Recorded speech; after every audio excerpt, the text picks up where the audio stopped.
রাসূলুল্লাহ সাল্লাল্লাহু আলাইহি ওয়াসাল্লাম শেষ দশকটা কিভাবে কাটাতেন হাদিসে তার বিশদ বর্ণনা এসেছে। আল্লাহ রাসূলের স্ত্রীগণ শেষ দশকের আমলের বর্ণনা দিয়েছেন। তো হাদিস শরীফে এসেছে যে ইযা দাখালাল আসর, যে কানান নবী সাল্লাল্লাহু আলাইহি ওয়াসাল্লাম ইযা দাখালাল আসর সাদ্দা মিজারা। যখন মাহে রমাদানের শেষ দশক আসত তখন আমলের জন্যে রাসূলে পাক সাল্লাল্লাহু আলাইহি ওয়াসাল্লাম কোমর বেঁধে নেমে পড়তেন। আমরা যেমন কঠিন কোনো কাজ সামনে আসলে, ভারী কাজ, অনেক কায়িক পরিশ্রমের কাজ, এরকম কাজ আসলে যারা ভারী কাজ করে এরকম লেবারদেরকে দেখবেন কোমরে তারা গামছা বেঁধে তারপরে কাজ শুরু করে। তো আল্লাহর হাবিবের ব্যাপারে হাদিসে এসেছে যে সাদ্দা মিজারা, হুজুর কোমর বেঁধে আমলে নেমে পড়তেন, কোমর বেঁধে। অর্থাৎ পুরা রমাদান মাস অন্য সকল মাসের চেয়ে আল্লাহর হাবিব এমনিতেই বেশি আমল করতেন, কিন্তু শেষ দশকের আমলটার জন্যে কোমর বেঁধে নেমে পড়তেন। সর্বোচ্চ সর্বশক্তি ব্যয় করে আল্লাহর হাবিব সাল্লাল্লাহু আলাইহি ওয়াসাল্লাম আমলে লেগে যেতেন। এটা হলো আল্লাহ রাসূলের আমলের একটা অবস্থা। হাদিসের পরের অংশে এসেছে ওয়া আহইয়া লাইলা, সারা রাত আল্লাহর হাবিব জেগে থাকতেন। সারা রাত জেগে ইবাদত বন্দিগি, তাসবিহ, তাহলিল, জিকির, আজকার, এই কাজগুলো আল্লাহর হাবিব সারা রাত করতেন। এই শেষ দশক ছাড়া বাকি সময়গুলোতে আল্লাহর হাবিবের আমল যেটা হতো, কিছু সময় ঘুমোতেন, তারপরে জাগতেন, ইবাদত করতেন, আবার ঘুমাইতেন, আবার জাগতেন, এভাবে রাতটা কাটাইতেন। কিন্তু শেষ দশকের ব্যাপারে এসেছে আহইয়া লাইলা, গোটা রাত আল্লাহর হাবিব জেগে থাকতেন, ইবাদত বন্দিগিতে কাটিয়ে দিতেন। তাহলে শেষ দশকে কিভাবে কোমর বেঁধে নামতেন এটা হাদিসের দ্বিতীয় অংশ থেকে বোঝা যায়। এত বড় ফজিলত যে আল্লাহর হাবিব কোমর বেঁধে সারাদিন সারা রাত ইবাদত করতেন, এই ফজিলত থেকে আল্লাহর নবীর পরিবার পরিজন মাহরুম হবে এটা আল্লাহর হাবিব চাইতেন না। ওয়া আইকাযা আহলা, হুজুর তার পরিবারের সদস্যদেরকে ঘুম থেকে জাগাতেন। কারণ নবীরা যেভাবে ইবাদত করেন, আমল করেন, যেভাবে পরিশ্রম করেন, যারা নবী নন তাদের পক্ষে এটা সম্ভব নয়। নবীদেরকে আল্লাহ তাআলা সাধারণ মানুষের চেয়ে অনেক বেশি শারীরিক শক্তিও দান করেছেন, তাদের আধ্যাত্মিক শক্তিও বেশি, স্বাভাবিক মানুষের চেয়ে শারীরিক শক্তিও বেশি।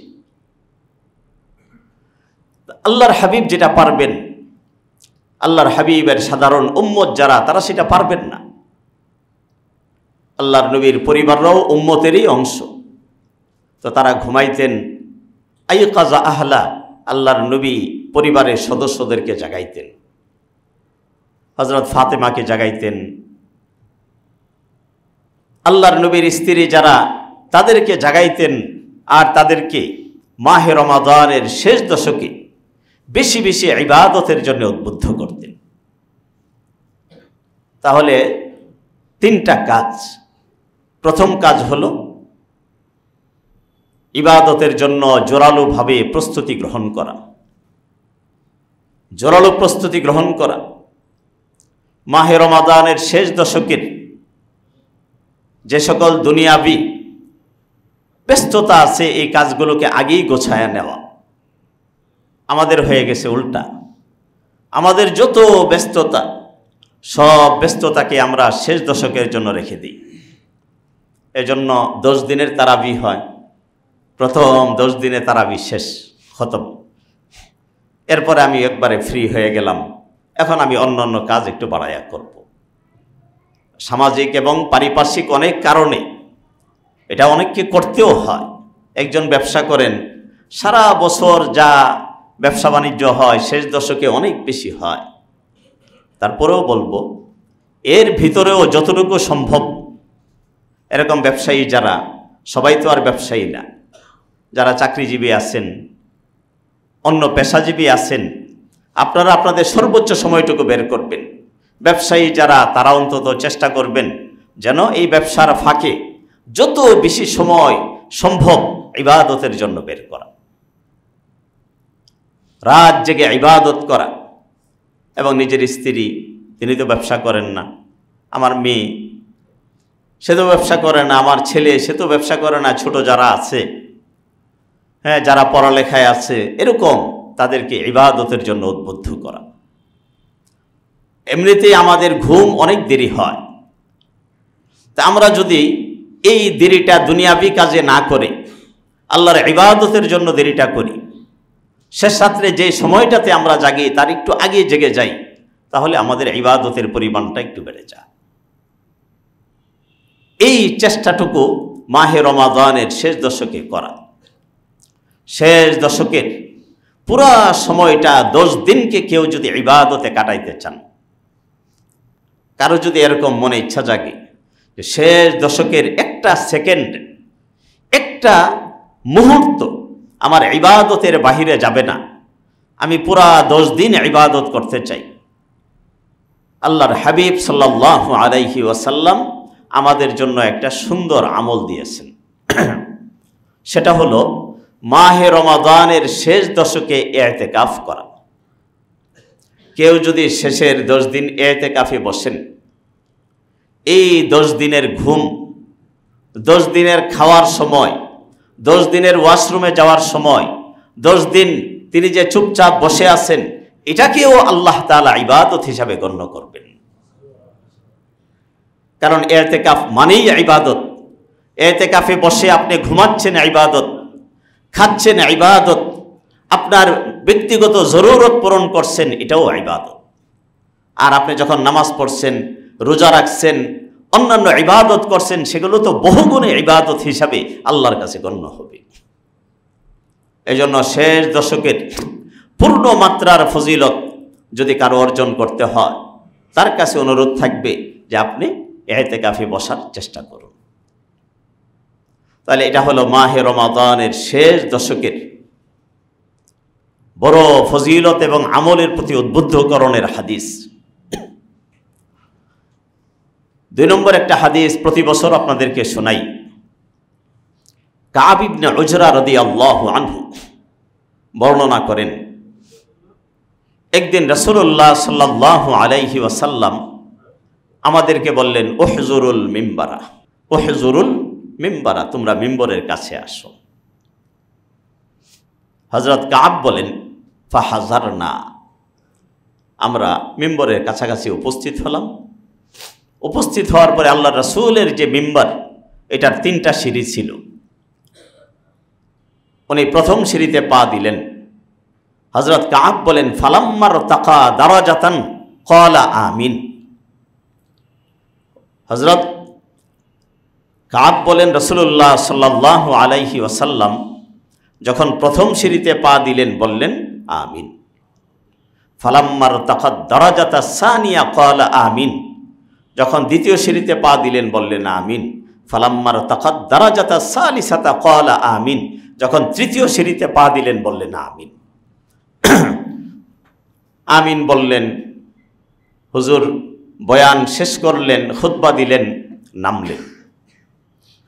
হযরত কাব বলেন, ফালাম্মা নাজালা কুলনা, আল্লাহর হাবিব যখন এই মিম্বরের সিঁড়ি থেকে নিচে অবতরণ করলেন, আমরা বললাম, লাকাদ সামি'না মিনকাল ইয়াউম মা কুন্না নাসমা, যে আজকে আপনার কাছ থেকে এমন কিছু কথা আমরা শুনতেছিলাম, যে ধরনের কথা অতীতে আমরা কখনোই শুনি নাই। কারণ অতীতে আমরা দেখেছি কেউ দোয়া করে আপনি আমিন বলেন, অথবা আপনি দোয়া করলে আমরা আমিন বলি। কিন্তু আজকে কেউ কোনো দোয়া বদদোয়া কিছুই করে নাই, কিন্তু আপনি নিজে নিজে আমিন বলতেছিলেন। আল্লাহর হাবিব সাল্লাল্লাহু আলাইহি ওয়াসাল্লাম বলেন, ইন্না জিবরিল আরাজালি, ইন্না জিবরিল আরাজালি, জিবরিল এইমাত্র আমার কাছে এসেছিলেন। হযরত জিবরাইলের ফজিলত শুধু এতটুকু মনে রাখবেন, আল্লাহ যত ফেরেশতা সৃষ্টি করেছেন, ফেরেশতাদের মধ্যে আল্লাহর কাছে সবচেয়ে সম্মানিত, সবচেয়ে মর্যাদাপূর্ণ ফেরেশতা হলেন হযরত জিবরাইল আমিন আলাইহিস সালাম। আর আল্লাহর যত সৃষ্টি আছে, ফেরেশতা, জিন, মানুষ, অন্য সকল মাখলুক, এই সবার মধ্যে সবচেয়ে মর্যাদাবান, সবচেয়ে শ্রেষ্ঠত্বের অধিকারী তিনি হলেন রাসূলুল্লাহ সাল্লাল্লাহু আলাইহি ওয়াসাল্লাম। তো ফেরেশতাদের মধ্যে শ্রেষ্ঠ ফেরেশতা জিবরাইল আল্লাহর সৃষ্টির শ্রেষ্ঠ রাসূলুল্লাহ সাল্লাল্লাহু আলাইহি ওয়াসাল্লামের কাছে এসে দোয়া করতেছেন, বদদোয়া, যে বাউদা মান আদরাকা রমাদান ফালাম ইউগফার লাহ।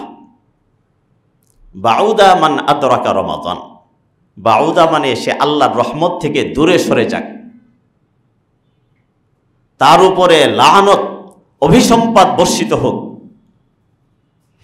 কার উপরে? মান আদরাকা রমাদান, যে রমাদান পেল, মাহে রমাদান পেয়েছে।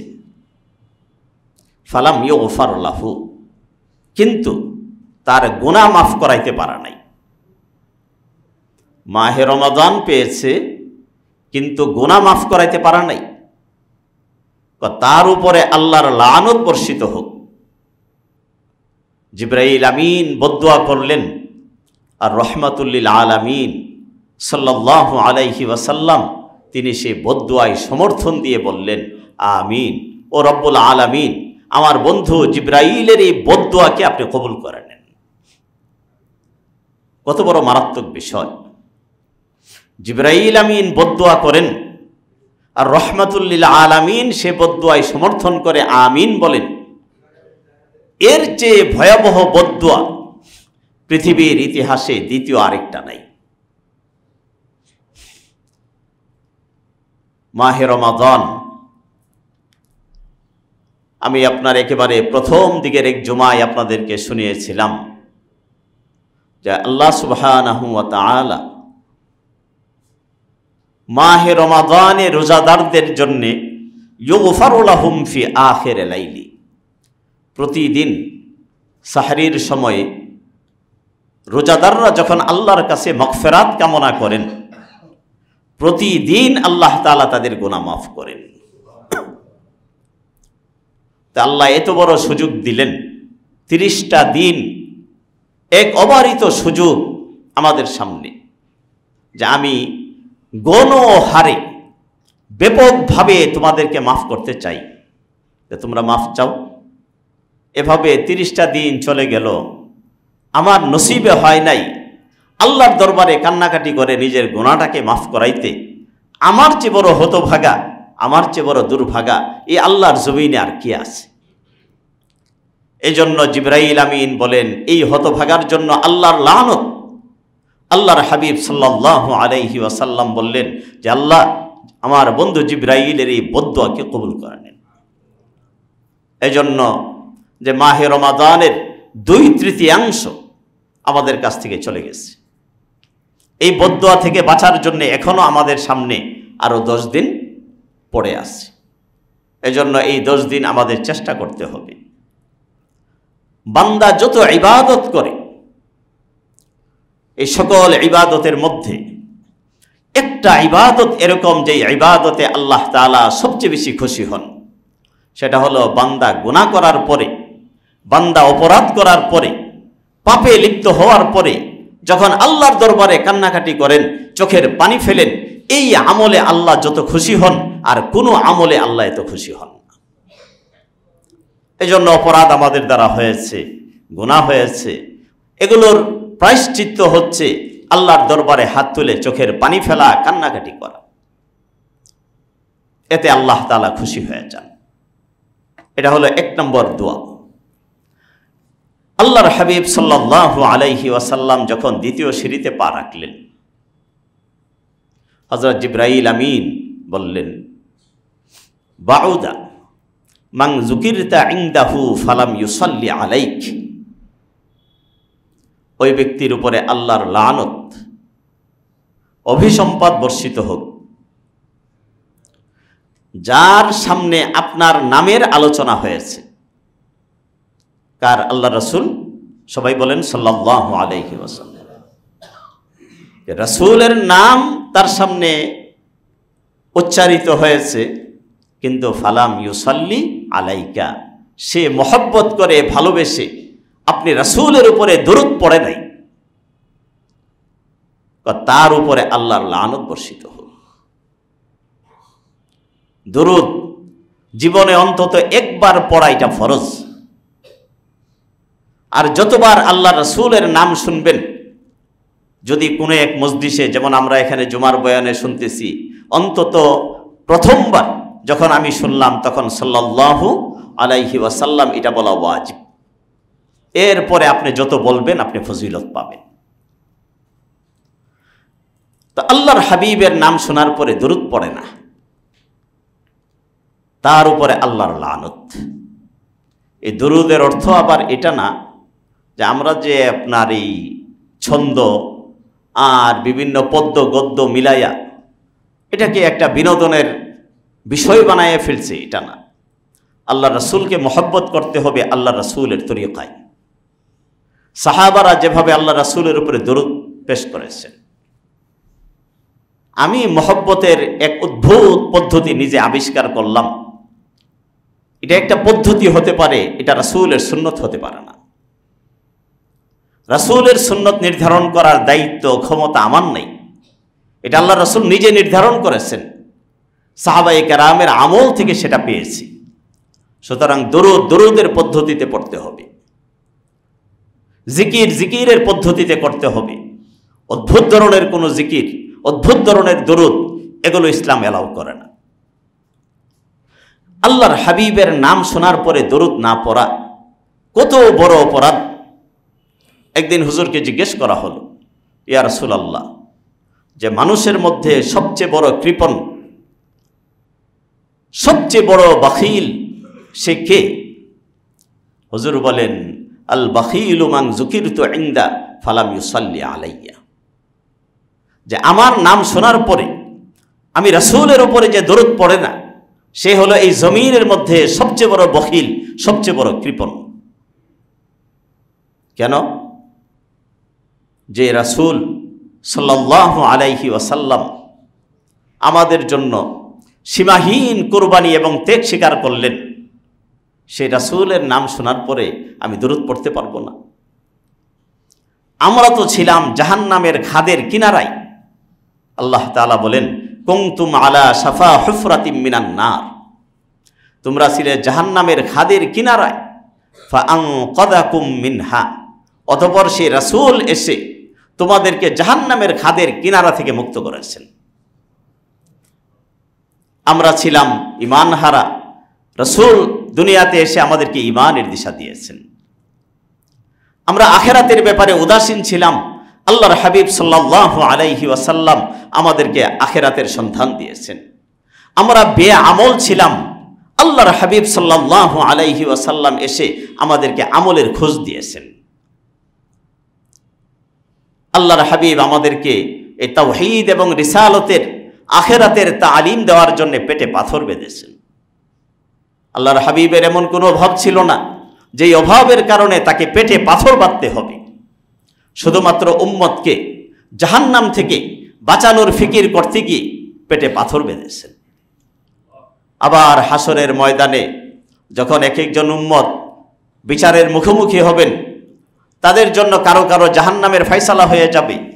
আল্লাহর হাবিব বলেন, আনা আখিদুম বিহুজাজিকুম আনিন নার, আমি তোমাদেরকে কোমরে ধরে জাহান্নাম থেকে বাঁচানোর চেষ্টা করব।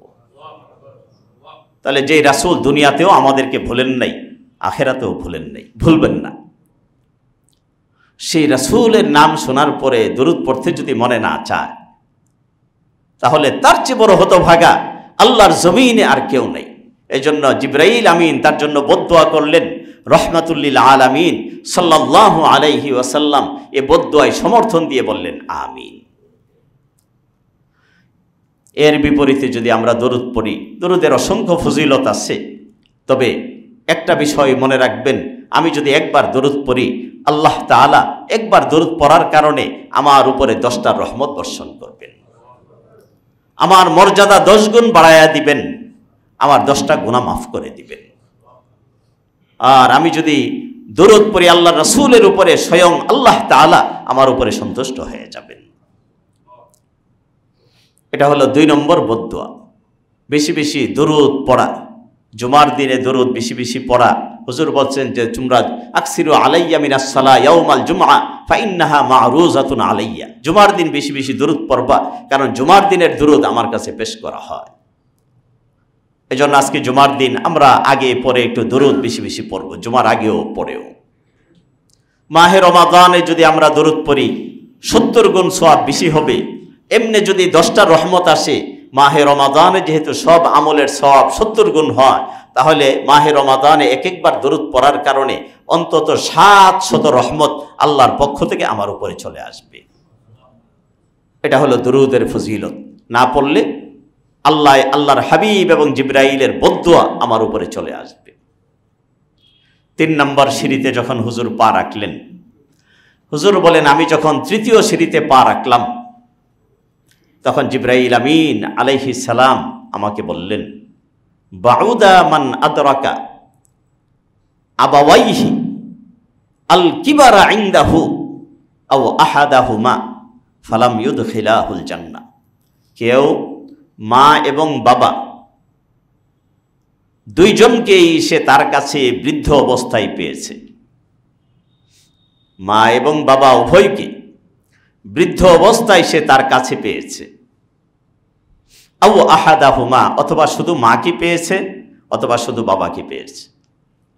ফালাম ইউদখিলাহুল জান্নাহ, কিন্তু হতভাগা বৃদ্ধ মা বাবা, এটা হলো তার জান্নাত, কিন্তু এই জান্নাত পেয়েও জান্নাতের কদর না করে জান্নাতকে হাতছাড়া করেছে। আল্লাহর হাবিব সাল্লাল্লাহু আলাইহি ওয়াসাল্লাম বলছেন যে রিজাল রব ফি রিজাল ওয়ালিদ ওয়া সাখাতুর রব ফি সাখাতিল ওয়ালিদ। মা বাবা যদি খুশি হয় আল্লাহ খুশি হয়ে যান, মা বাবা যদি অসন্তুষ্ট থাকেন আল্লাহ অসন্তুষ্ট থাকেন। মা বাবা হলো জান্নাতের প্রধান দরজা। হুজুর বলেন যদি মনে চায় দরজাটার হেফাজত করো। হ্যাঁ, মা বাবারও কিছু দায়িত্ব আছে। মা বাবারও সন্তানের প্রতি একটু ইনসাফের নজর দেওয়া, যেন আমি বাবা আমি মা, তার অর্থ এই না যে আমার দ্বারা আমার সন্তান কোনোভাবে কোনো বৈষম্যের শিকার হবে, ইনসাফহীনতার শিকার হবে, জুলুমের শিকার হবে। এটার জন্য কিন্তু আলাদা করে আল্লাহর কাছে আমার জবাব দিতে হবে। এটাও আমাদের মনে রাখতে হবে যে আল্লাহ তাআলা প্রত্যেকেরই দায়িত্ব আছে, তবে সন্তানের দায়িত্বটা বেশি। সন্তানের দায়িত্ব, সন্তানের কোনো নেই অন্যায় কোনো কিছু মা বাবার সামনে পেশ করার অধিকার নাই। একজন সাহাবা আল্লাহ রাসূলের কাছে বিচার নিয়ে গেছে। যুবক বলছেন যে ইয়া রাসূলুল্লাহ, আমার আব্বা, আমি ব্যবসা বাণিজ্য করি, কাজকর্ম করি, টাকা পয়সা রাখি, আমার আব্বা আমার সম্পদ আমার টাকা পয়সা আমাকে না বলে, হ্যাঁ, আমার অজ্ঞাত সারে এগুলো খরচ করে ফেলে। বললেন তোমার বাবাকে ডাকো। নিয়ে আসছেন। তো হুজুর বললেন যে তুমি নাকি তোমার ছেলের সম্পদ তাকে না বলে চুরি করে নিয়ে যাও। তিনি বললেন আমার ছেলেকে জিজ্ঞেস করেন, ওই যখন ছোট ছিল, কথা বলতে পারতো না, হাঁটতে পারতো না, চলতে পারতো না, তখন কে তাকে ধরে খাওয়াইতো, পেশাব করাইতো, পায়খানা করাইতো, এই কাজগুলো কে করত? সে যখন অসুস্থ থাকতো তার মাথার পাশে বসে নির্ঘুম রাত কে কাটাইতো? তাকে জিজ্ঞেস করেন। এই যে আজকে সে উপার্জনের সক্ষমতা অর্জন করেছে, এই সক্ষমতাটা অর্জন করার পিছনে কার ভূমিকা, কার অবদান? এভাবে সে লম্বা সময় কিছু কথা আবেগ নিয়ে বলল। আল্লাহর হাবিব কিয়ামত পর্যন্ত মানুষের জন্য ফরমান জারি করে দিলেন যে তুমি আনতা ওয়া মালুকা লি আবিকা, তুমিও তোমার বাবার, তুমি সারা জীবন যা উপার্জন করবে তাও তোমার বাবার। বাবার বিরুদ্ধে কোনো চুরির অভিযোগ চলবে না। বাবা যদি চুরি করেন সন্তানের সম্পত্তি তার অভাবের কারণে, জরুরত পূরণের জন্যে, তাহলে কোনো অভিযোগ চলবে না। চোরের হাত কাটা হয়, শরীয়তের বিধান। কিন্তু বাবা যদি তার সন্তানের সম্পত্তি চুরি করে, শরীয়ত বলে তার হাত কাটা যাবে। হ্যাঁ, যদি বিনা প্রয়োজনে অন্য কোনো অসৎ উদ্দেশ্যে কোনো বাবা, তার কোনো প্রয়োজন নাই, অভাব নাই, সন্তানের হক যদি নষ্ট করে, এগুলো এখন আজকাল আমাদের বাবাদেরও কিছু ইনসাফের ঘাটতি, এগুলো আপনার সমাজে দেখা যায়। আমি আপনার একবারে আমার পরিচিত, যেখানে আমার বাসার সামনে এরকম একটা ঘটনা, যে একজন সে সারা জীবন বিদেশ ছিল, সেখানে একটা বাড়ির জায়গা কিনছে এবং ফাউন্ডেশন দিয়ে আপনার দোতলা কমপ্লিট করছে। তো মহব্বত করে বাবার নামে জায়গাটা দিছে। যেই ছেলে দেশে, এখন বাবা মহব্বত করে ওই ছেলের বাড়িটা দেয়া দিচ্ছে। তো এটা কি ইনসাফ হইল বলেন? এটা ইনসাফ হয় নাই। এগুলোর বিচার আল্লাহ ভিন্নভাবে করবেন। হ্যাঁ, জরুরতের কারণে, প্রয়োজনের কারণে যদি বাবা তার সন্তানের সম্পদ থেকে কিছু নিয়ে ব্যবহার করে ফেলেন, এটার জন্য আল্লাহর কাছে জবাব দিতে হবে। এই অধিকার আল্লাহ তাআলা বাবাকে দিয়েছেন। তো সেই বাবা বৃদ্ধ অবস্থায় আমার ঘরে, আমি যদি বাবার খেদমত করি আমি জান্নাত পেয়ে যাব। আমার মা বৃদ্ধ অবস্থায়, আমি এরকম বৃদ্ধ বাবা মা, আমাদের বাবা মাও, আমার বাবা মা দুইজনেই মারা গেছেন, বৃদ্ধ অবস্থায় তাদেরকে দেখেছি। বৃদ্ধ অবস্থায় বাবা মার চাহিদা থাকে একেবারেই সামান্য।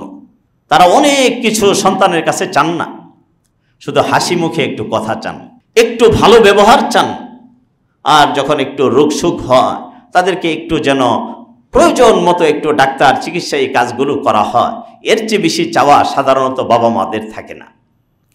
এই চাওয়াটুকু যদি আমি পূরণ না করতে পারি, তাহলে তো আমার আল্লাহর কাছে আসামি হিসাবে দাঁড়ানো ছাড়া কোনো উপায় থাকবে না।